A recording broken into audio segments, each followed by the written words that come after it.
So much time goes in just that. You should just start with.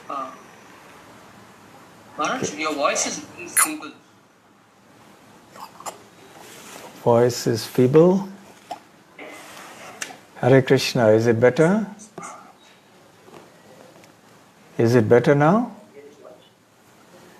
Maybe each of you can just tune up your volumes. Yes, Maharaj, sure, we'll do that. Thank you, Maharaj. I think that is better to do. Jaya Radha Madhava Kunja Bihari Jaya Radha Madhava Kunja Bihari Jaya Gopi Jana Vallabha Girivaradhari Gopi Jana Vallabha Girivaradhari Jaya Gopi Jana Vallabha Girivaradhari Gopi Jana Vallabha Girivaradhari Yashodanandana Braja Jana Ranjana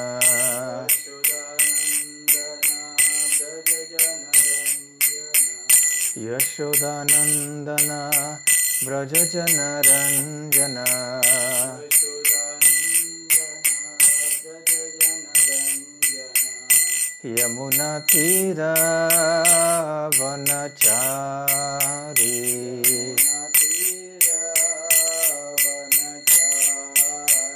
Yamuna Tira Vanachari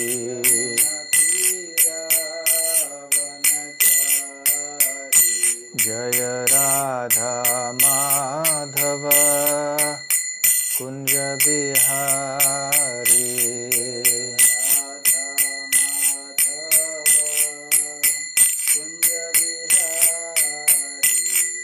Jaya Radha Madhava Kunja Bihari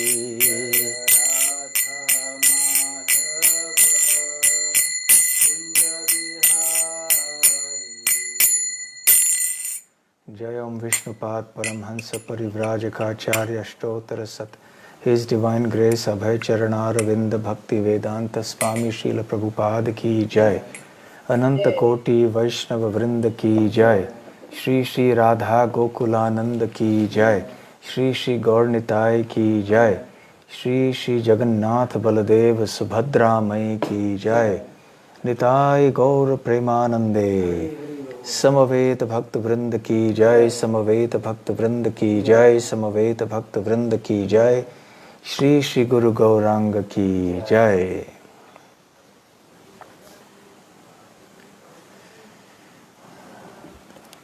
Om Namo Bhagavate Vasudevaya. Om Namo Bhagavate Vasudevaya. Om Namo Bhagavate Vasudevaya. Om Namo Bhagavate Vasudevaya. Om Namo Bhagavate Vasudevaya. Om Namo Bhagavate Vasudevaya.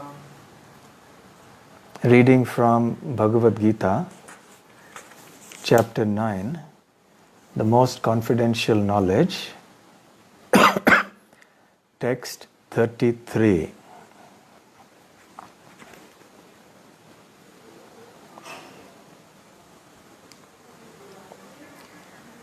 Kim punar brahmanah punyah bhakta rajarshayas anityam asukham lokam imam prapya bhajasvamam. Srila Prabhupada's translation and purport. Translation.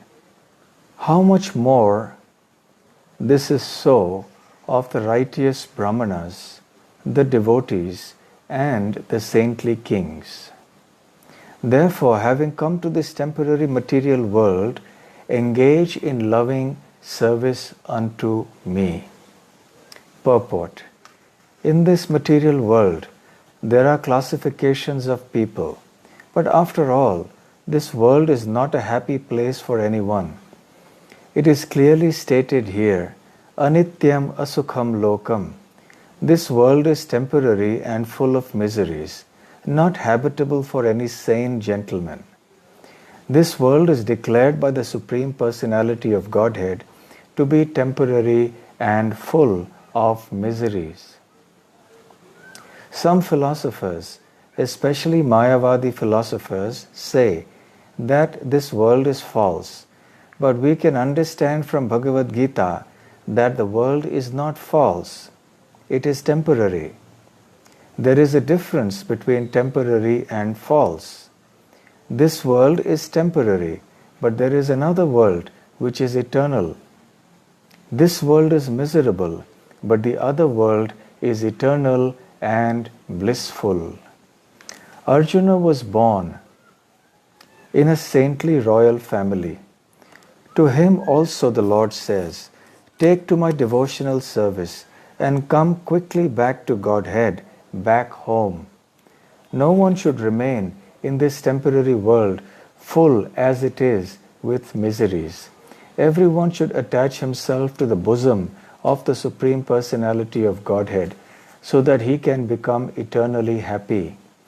The devotional service of the Supreme Lord is the only process by which all problems of all classes of men can be solved. Everyone should therefore take to Krishna consciousness and make his life perfect. Om Ajnanatimirandhasya Jnananjana Shalakaya Chakshurun Militam Yena Tasmai Shri Gurave Namaha Shri Chaitanya Manobhishtam Sthapitam Yena Bhutale Swayam Rupa Kada Mahyam Dadati Svapadantikam Vande Ham Shri Guru Shri Yutapada Kamalam Shri Gurun Vaishnavamscha Shri Rupam Sagrajatam Sahagana Raghunathanvitam Tam Sajivam Sadvaitam Savadhutam Parijana Sahitam Krishna Chaitanya Devam Shri Radha Krishna Padang Sahagana Lalita Shri Vishakhanvitamscha Nama Om Vishnu Padaya Krishna Presthaya Bhutale Srimate Bhakti Vedanta Swamin Niti Namine Namaste Saraswate Deve Gauravani Pracharine Nirvishesha Shunyavadi Paschatya Deshatarine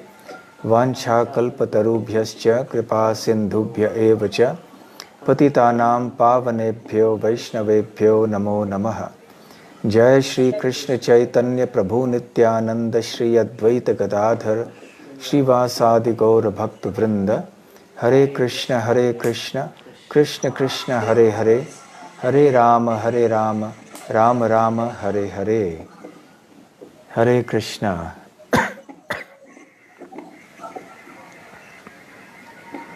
Hare Krishna. Hare Krishna. So I'm very happy to be with all the devotees of the Youth Forum in Manipal. It has been many years since I have come to Manipal. I have many fond memories of my visits there and all the nice college preaching that has been going on there for so many years. Kishan has been serving dedicatedly, steadfastly for many, many years, and many other devotees too are there assisting in so many ways. So my best wishes to all of you, and hope that you are all keeping healthy and safe in the midst of this pandemic, and also that you are using the time of the lockdown very nicely for your Krishna consciousness. I believe that some of you are also joining from other places. Perhaps you were associated with the Manipal student preaching when you were students there. So my best wishes to all of you. And also a warm welcome to all the devotees who are joining us on Facebook. So today I was asked to speak on the 33rd verse of the 9th chapter of the Bhagavad Gita.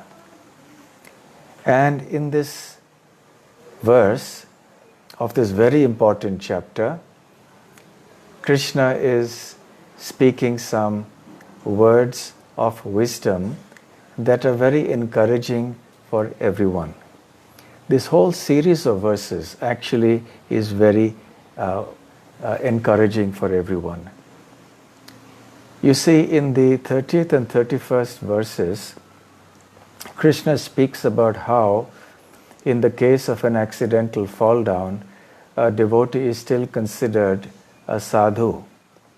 Now, Srila Vishwanath Chakravarti Thakur explains that it is not very remarkable that Krishna is saying this, because after all, then in the 32nd verse, he says that even people who are born in quote-unquote low births can also be delivered if they take shelter of the Supreme Personality of Godhead.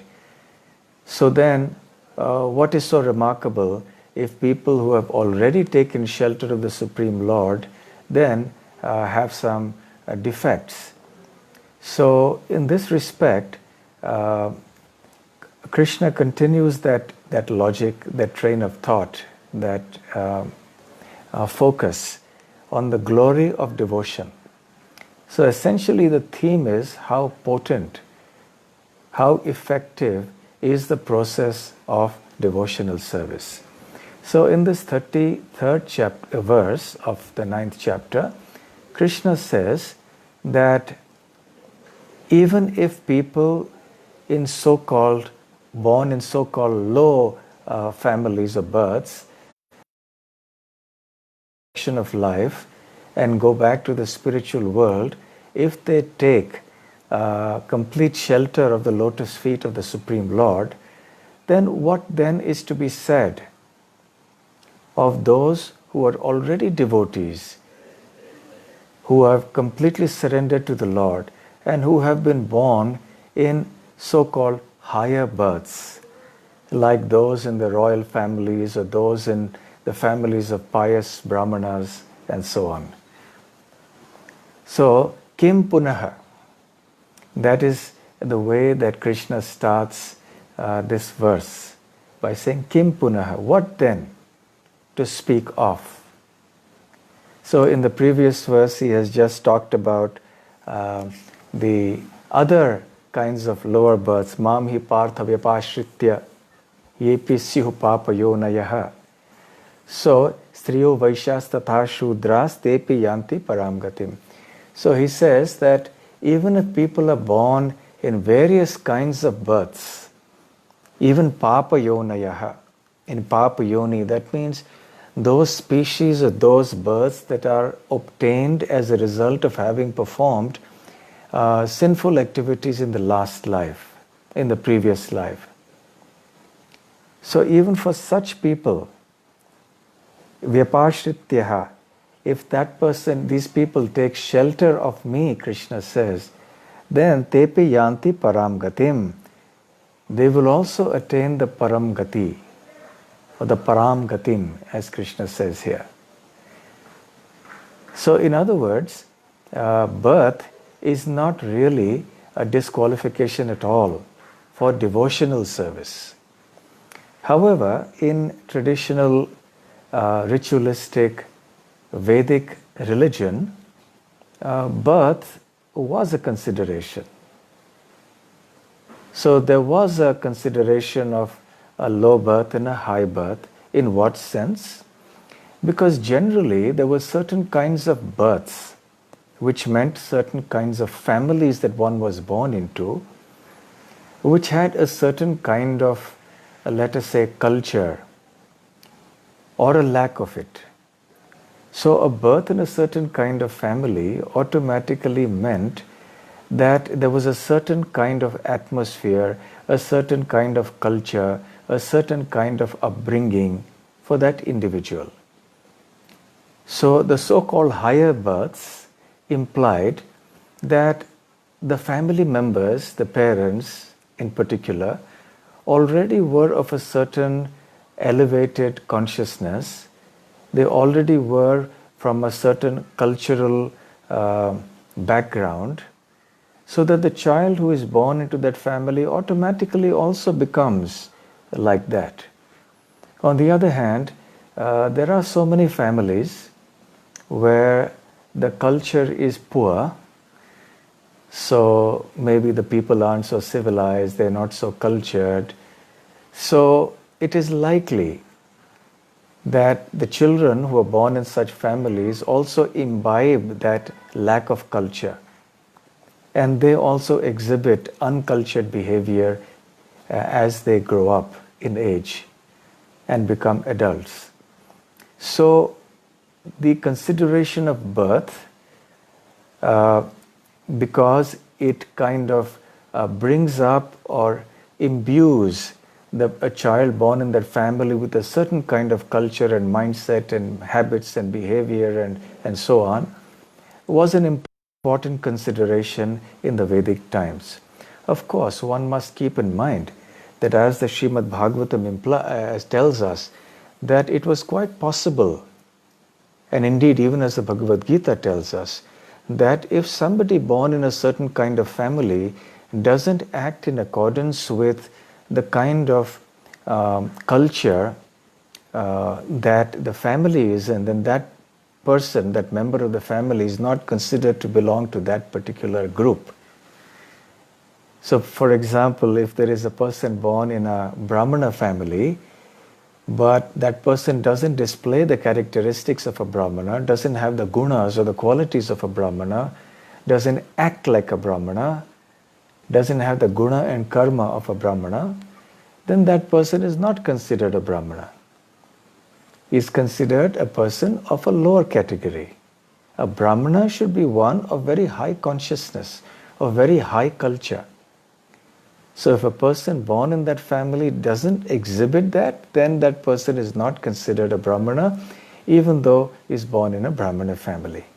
Similarly, if somebody is born in a quote-unquote so-called uncultured family, in a low birth, but if that person rises beyond the limitations of his or her birth and exhibits a certain level of culture and consciousness that is over and above, that is beyond the culture of his family, then that person is also not considered to belong to that low birth. That person has transcended that and come to an elevated state.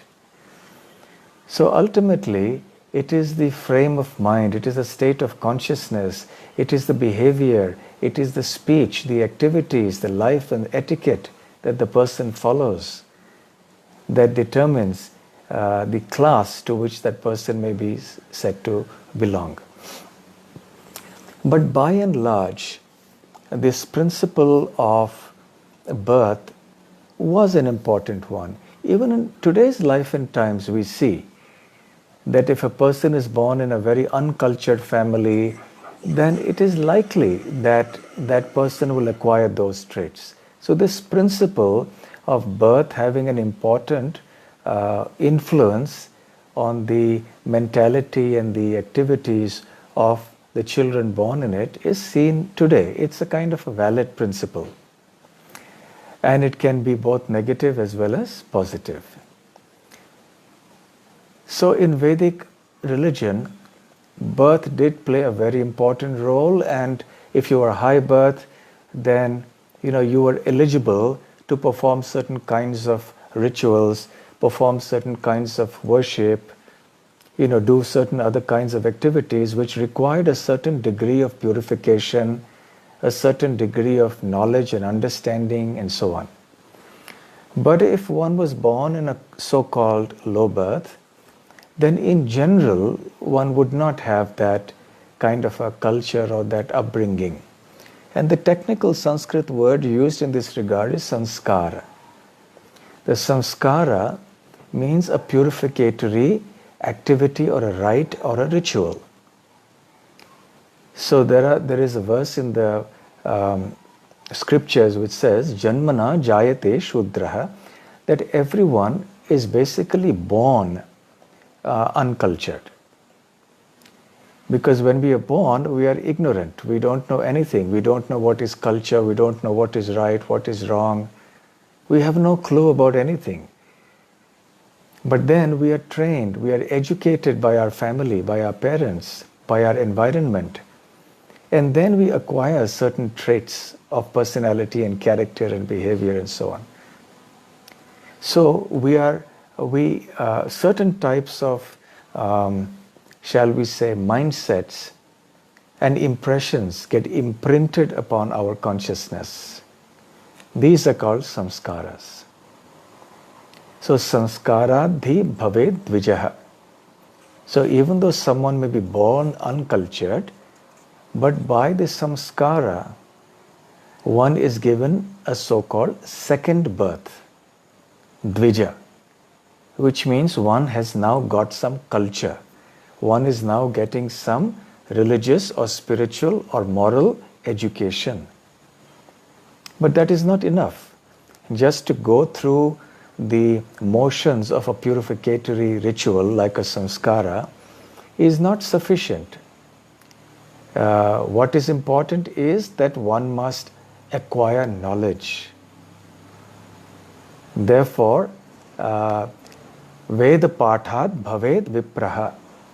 After studying the Vedas, then that person, that Dvija, becomes actually a Vipra, one who's well read in the Vedic literature. Even such theoretical understanding of the Vedas was not sufficient to be a Brahmana. Brahma janati ti Brahmanaha. So Brahma janati, then one who after having got the samskar, having studied the Vedas, understood or realized Brahma or the spiritual reality, such a person was called a Brahmanaha. So you can see that there are qualifications required for everything.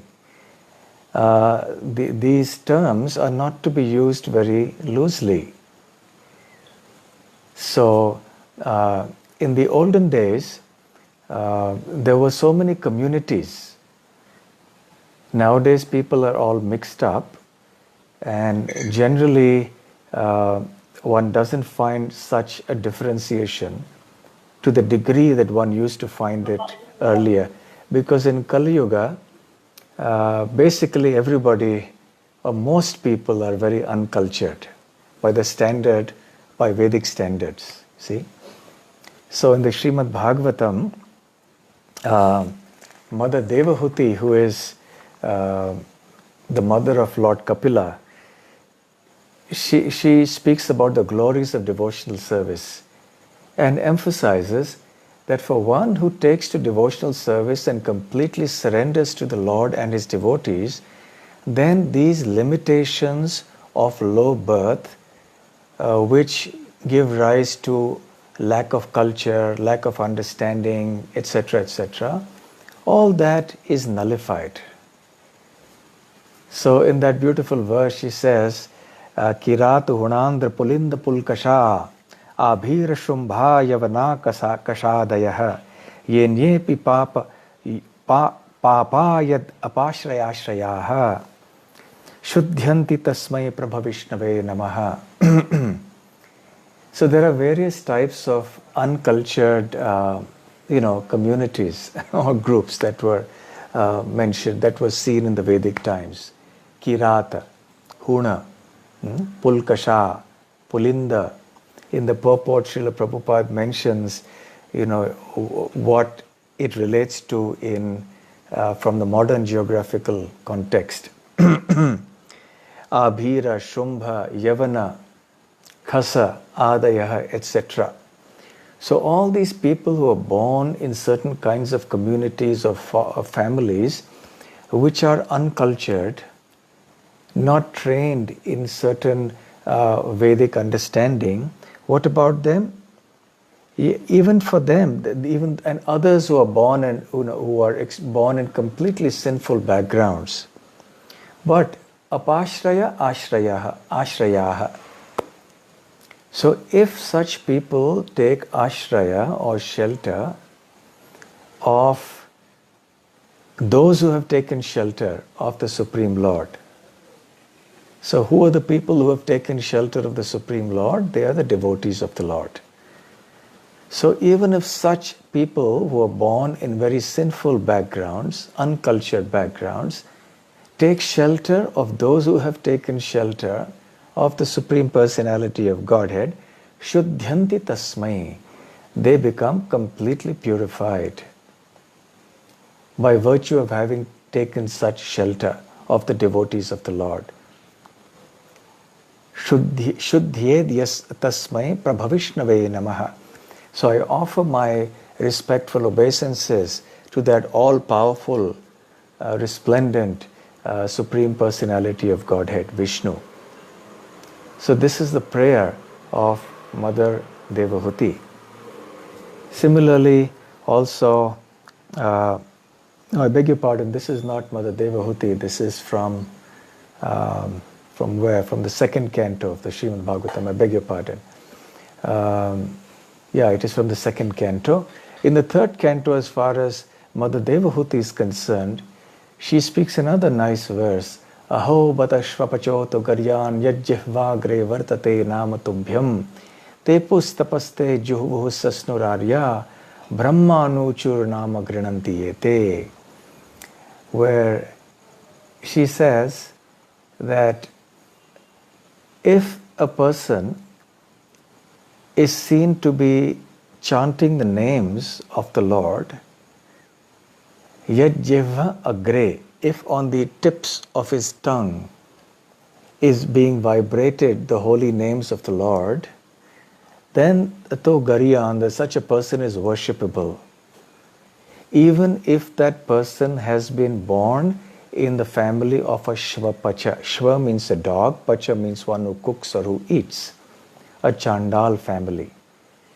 So generally those who kill, cook and eat the meat of a dog are not considered very cultured by the standards of Vedic practices. So Mother Devahuti says that even if a person who is born in a Chandal family somehow or the other chants the holy names of the Lord, then that person becomes worshipable, karyan. Yajjivagre vartate nama tubhyam. If on the tips of his tongue are vibrating your holy names.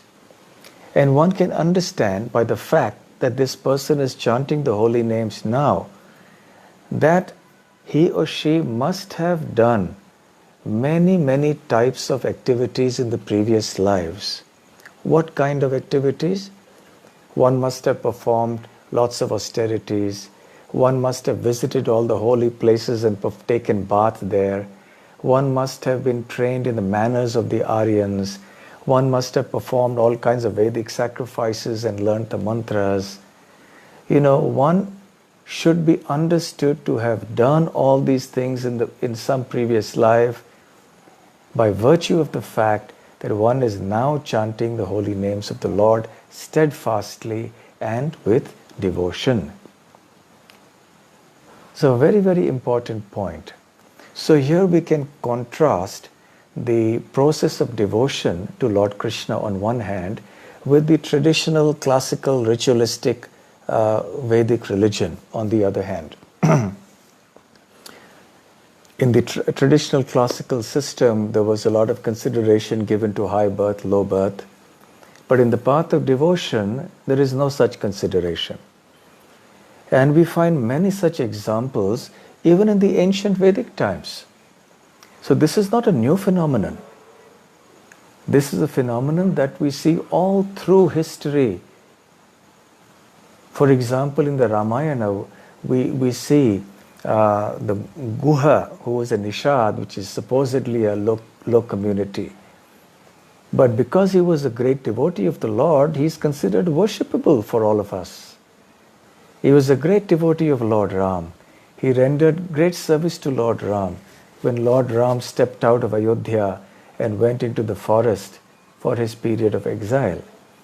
Similarly, in the army of Lord Ramachandra, there were so many the beasts and birds. There were bears, there were monkeys, there were many other types of creatures. Jatayu was a vulture. Sampati also offered service to the devotees of Lord Ram. He was a vulture as well. So we see that in the path of devotion, even in the Vedic times, there was no such consideration. Whether one was born in a so-called low family or a so-called high family, it didn't really matter. So long as one took shelter of the Supreme Personality of Godhead and rendered heartfelt, sincere, loving service to Him. In Chaitanya Charitamrita, we hear about Haridas Thakur, we hear about Mrigari, who all had, by worldly standards, a low birth. But they were very exalted devotees. Mrigari became an exalted devotee after receiving the blessings of Narad Muni. And Haridas Thakur, from his time of his appearance, he was already a pure devotee, chanting the names of the Lord from a very young age. So there are innumerable examples of this sort. So we can understand that these are two distinct paths. The paths of traditional classical varnashrama or ritualistic religion, where birth plays an important role, and the path of devotion, where one is not disqualified by virtue of being born in a lower family. The only criterion there is that one should take shelter of the Supreme Lord and render a pure devotional service to the Lord. Now, since in the previous verse, in text 32, Krishna has said that even people born in Papa Yonayaha, in low families, the Kirata, Huna, Pulkasha, Pulinda, all these different types of families, if such people take shelter of me, Mam hi partha vyapashritya, then eventually they will all come back to me. As Krishna says here, tepi yanti param gatim. They will attain the supreme destination of going to Krishna's abode. So now, after having said this in text 32, now in text 33, then he says, Kim punaha, what then?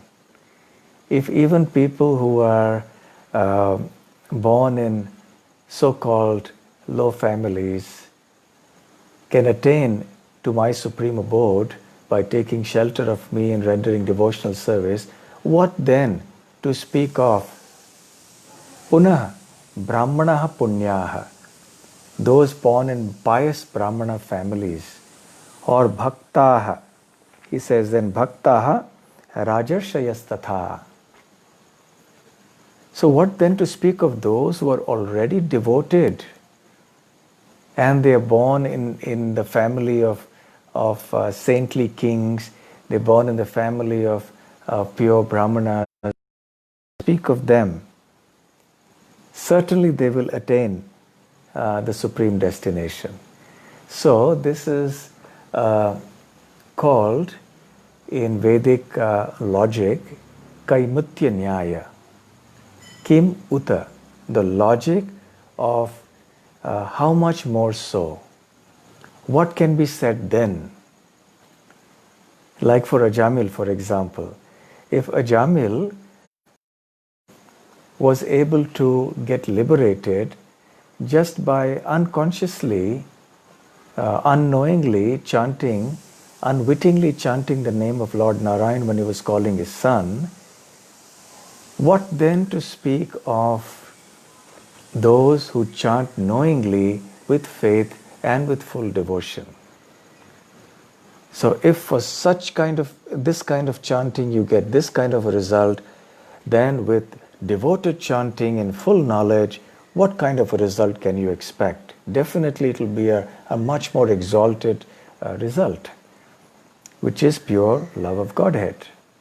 So similarly here, even if people born of low backgrounds, quote unquote low backgrounds, can attain to my abode, Krishna is saying, what then can be said of great devotees who are born in such elevated families? So this is the point. And because Arjuna is born in one of these families, Bhakta Rajarshayasthatha, in a family of Raja Rishis, and he himself is also a Raja Rishi, a saintly king. So Krishna says to Arjuna, therefore, my dear Arjuna, imam prapya bhajasvamam. Bhajasvamam. Now you must render devotional service unto me. After all, my dear Arjuna, you're also born in a family of saintly kings. You yourself are a saintly king, a Raja Rishi. You've got this precious human body in which one gets the golden opportunity to attain me and come to my kingdom and participate with me in all my pastimes eternally. So therefore, don't misuse this opportunity of a human form of life. Don't lose this opportunity. Certainly take full advantage of it, because it is only in this life that you can get Krishna consciousness. Prahlad in the Srimad Bhagavatam also says, Kaumara acharet pragyo dharman bhagavataniha durlabham manusham janma tadapya dhruvam arthadam. He's telling his friends that one should begin Krishna consciousness from a very young age, from the age of 5. Because devotional service is very precious. This Bhagavad Dharma has to be begun very early.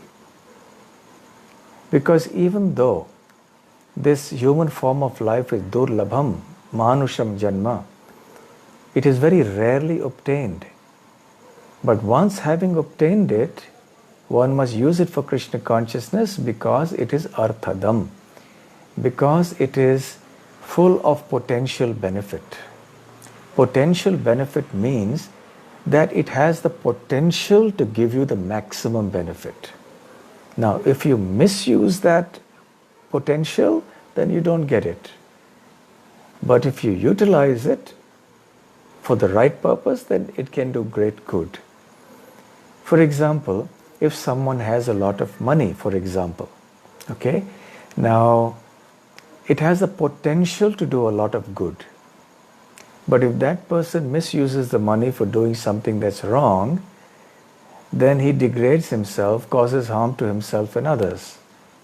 On the other hand, if he uses this nicely, properly, then he can do great good to himself and to the world.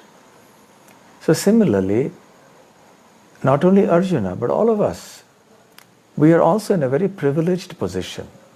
Number one, because we have taken human birth. And of all the people who have taken human births, we have all got the opportunity to associate with devotees of the Lord. Out of billions of human beings on this planet Earth, as of today, very few in proportion have the good fortune of being able to associate with devotees of the Lord. So we are extremely fortunate that we have this opportunity. So the instruction, the encouragement that Krishna gives to Arjuna, bhajasvamam, applies to us as well. So Krishna is using Arjuna as an instrument to tell us, bhajasvamam, engage in my devotional service. Because you are so fortunate, bhaktaha, you are already my devotees. You may be born in a so-called high family, so-called low family, never mind, doesn't matter. But if you utilize this opportunity nicely, then your life will become successful. You have got exposed to this wonderful Hare Krishna movement. You've taken shelter of my pure devotee Srila Prabhupada's mission. I came as Chaitanya Mahaprabhu and inaugurated this movement, and you have got the opportunity to become a participant in this. Now don't let it go waste. So these are words of encouragement. And all the more so because this material world is not a place of happiness. So he says, before he says bhajasvamam, he says anityam asukham lokam imam prapya bhajasvamam. He describes this world as anityam, which means it is temporary. Nityam means eternal. Anityam means not eternal. Asukham, it is not sukham. It is not a place of happiness. So elsewhere Krishna has called this material world dukkhalayam ashashvatam. So Krishna uses different words but says the same thing about this material world here. It is anityam, asukham. It is temporary and not a place of happiness. It is a place of misery. And especially now, we can all relate to it in the course of this coronavirus pandemic, when we are seeing misery all around, fear, anxiety, all sorts of difficulties everywhere. So a very appropriate and apt verse and an instruction by Krishna to all of us. And as Prabhupada says here, it is clearly stated here, anityam asukham lokam, this world is temporary and full of miseries, not habitable for any sane gentleman. So this is not a world that is befitting for any lady or a gentleman to live in. So that is the condition of this material world, anityam asukham lokam.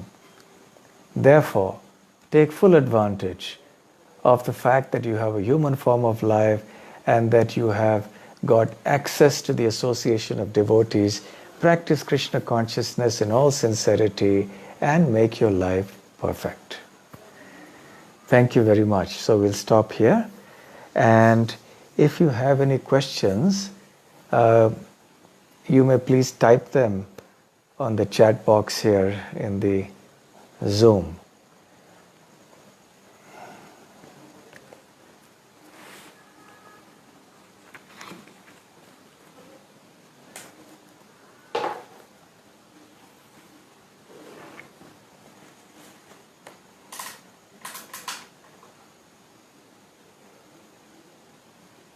Okay, anyone on Facebook has questions? Not yet, okay.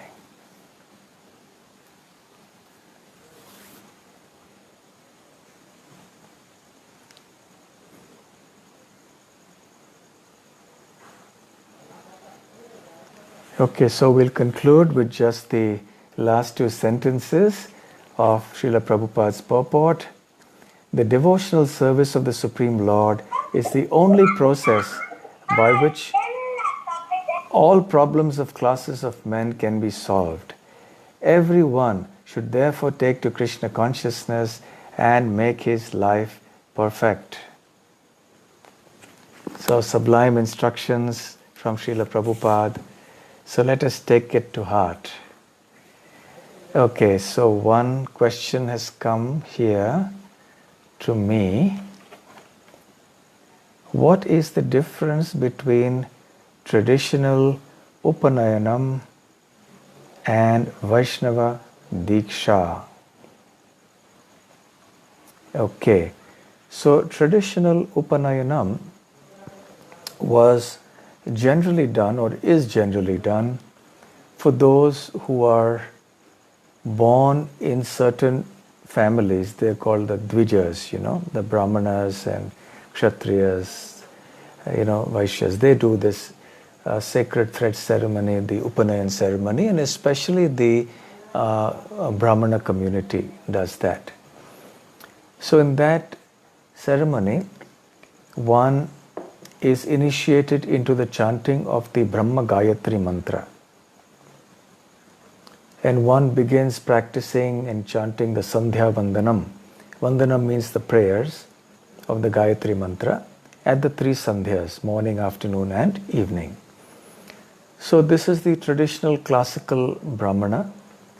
And in the traditional Varnashrama system, such Brahmanas would have a variety of forms of worship and religious practices to do. So there was worship of the forefathers, worship of the demigods, worship of the Supreme Lord, and many other forms of worship and codes of conduct were there. Not so much emphasis was directly given to Krishna consciousness, to the process of bhakti to Lord Krishna. In the Bhagavad Dharma, in the Vaishnava system, the Diksha is exclusively for performance of devotional service and for no other purpose. In ISKCON, we have the first and the second initiations. It is during the second initiation that one gets certain Gayatri mantras. One is given the Brahma Gayatri, which is also given to the traditional Brahmanas. But in addition, one gets other mantras that are only given in the community of Vaishnavas. And they are intended to facilitate and nurture our devotion to Lord Krishna. So the Vaishnava Diksha, the first Diksha gives us the chanting of the holy names. We get Harinam. Of course, the chanting of Harinam can begin and does begin well before the acceptance of formal Diksha. So one starts chanting the holy name in the association of devotees. One renders devotional service in various ways. And at some point, then one accepts Diksha, the first Diksha, then eventually the second Diksha. Not necessarily, but in many cases. So then in the Vaishnava Diksha, one is given a Vaishnava name, so-and-so, Das, Krishna Das, Jagannath Das, something like that. One takes certain vows and formalizes those vows. And later on at the time of second Diksha, one also gets to learn Vedic, the Gayatri, transcendental Gayatri mantras of devotion. And one also gets the opportunity to perform worship of the deities. In traditional Varnashrama, the classical Brahmanical initiation would enable the Brahmana to learn the mantras of the Vedas, to learn the mantras to perform various yagyas and worship of the deities in the temples and so on. But in Vaishnava Diksha, the entire emphasis is on cultivating devotion to the Supreme Lord. So I hope that answers your question. Oh, all of a sudden many questions have come. Let me see.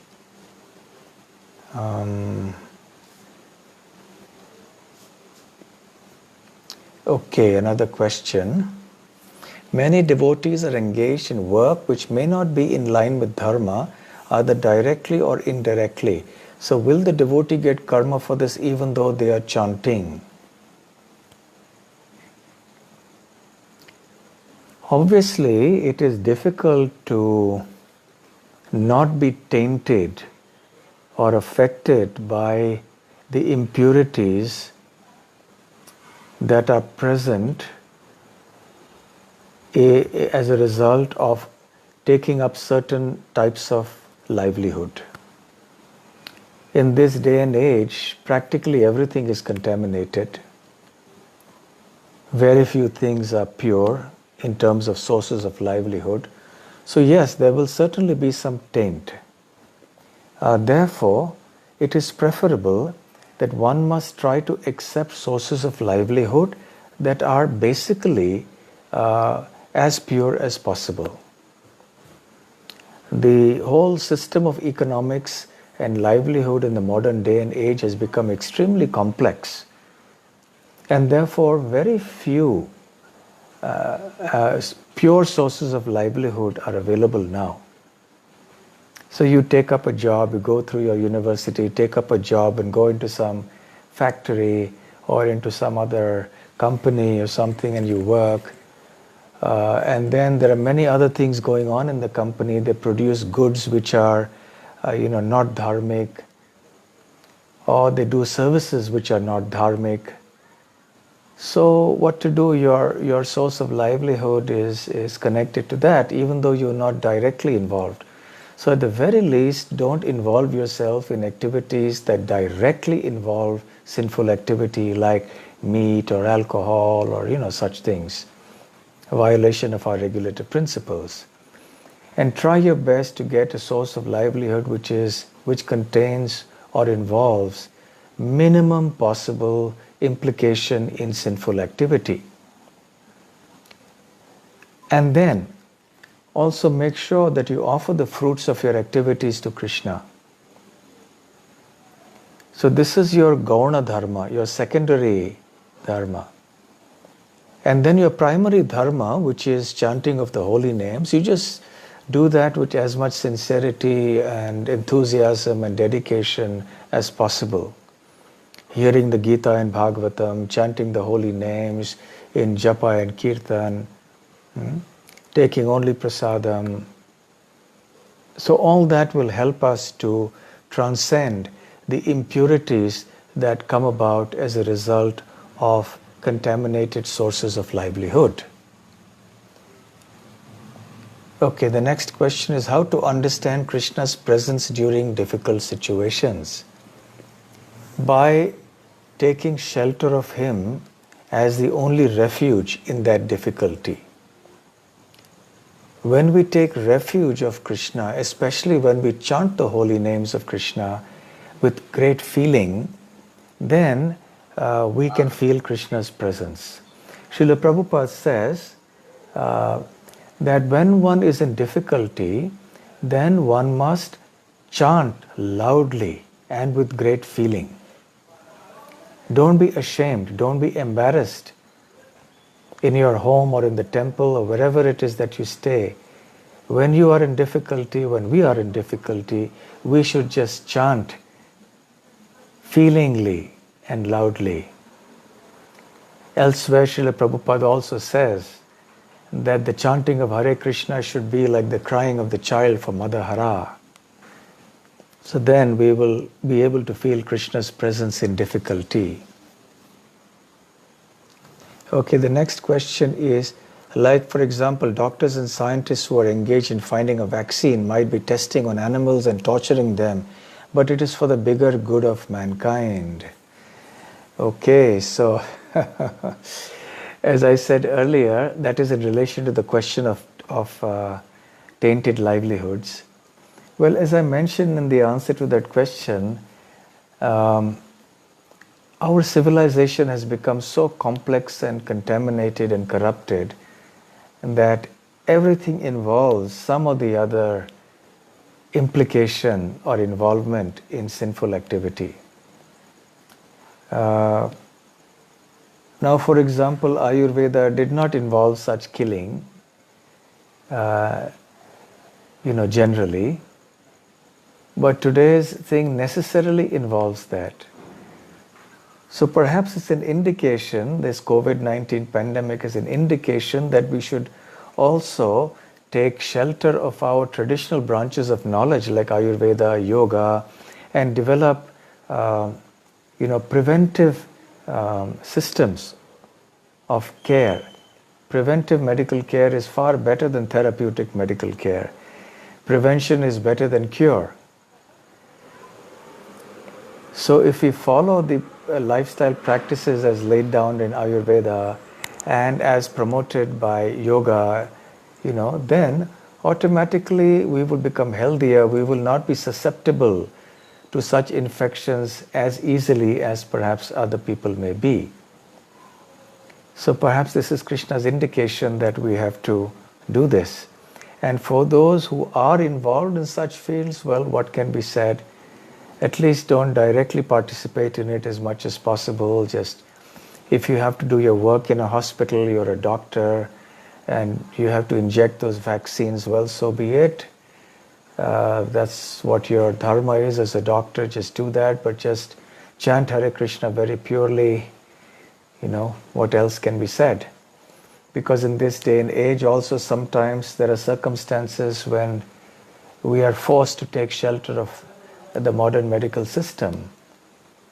So just do the best you can in the circumstances. Okay, next question. Based on the law of karma, how can we explain that Prahlad Maharaj was born in a demoniac family and then how is he so lucky to get the teachings of Narad Muni? Of course, this is an extraordinary case because Prahlad Maharaj is not an ordinary devotee. And the Puranas also mention, his previous life and so on. So there are such exceptional cases mentioned in the scriptures. They are true, but we must also remember that we can't expect this kind of a situation for everybody who's born in a demoniac family. Okay, it happens in rare cases. So it is a great privilege to be born in a devotee family, in a Vaishnava family, and if one has had that good fortune, then one should certainly take full advantage of that.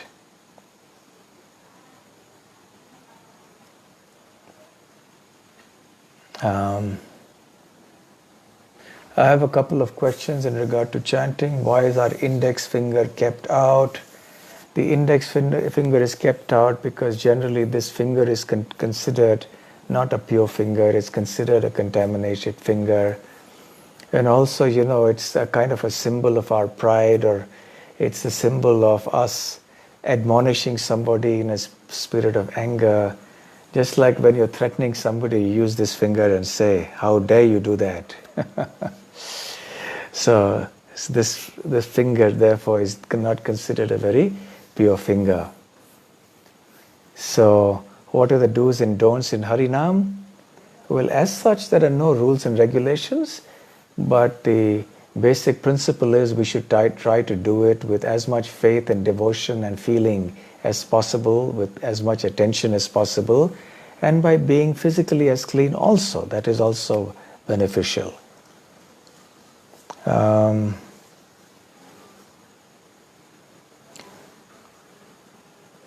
Is there any example from history of anyone born of a Shudra became Brahmana or reverse? If it is, yes, there are examples given there of people born in so-called low-class families coming to higher families, from higher families becoming lower families. Yes? Ajamil was born in a Brahmana family, but he fell down to the birth of a Shudra. Yes? Was lower than that because his behavior became very bad after that. Consider also the cases of others who were raised to higher platforms, from Kshatriya, for example, to Brahmana, and even transcendental to Vaishnava, the sons of Maharaj Rishabdev. Yes? So there are many such instances. Okay. Who is Maya Devi and what is the pastime between Maya Devi and Brahma? Maya Devi, of course, is the energy of the Lord. In the material world, she manifests as the material energy, Mahamaya, and it is she who keeps the living entities in this world subjected to the threefold miseries. But she is also a devotee of the Lord.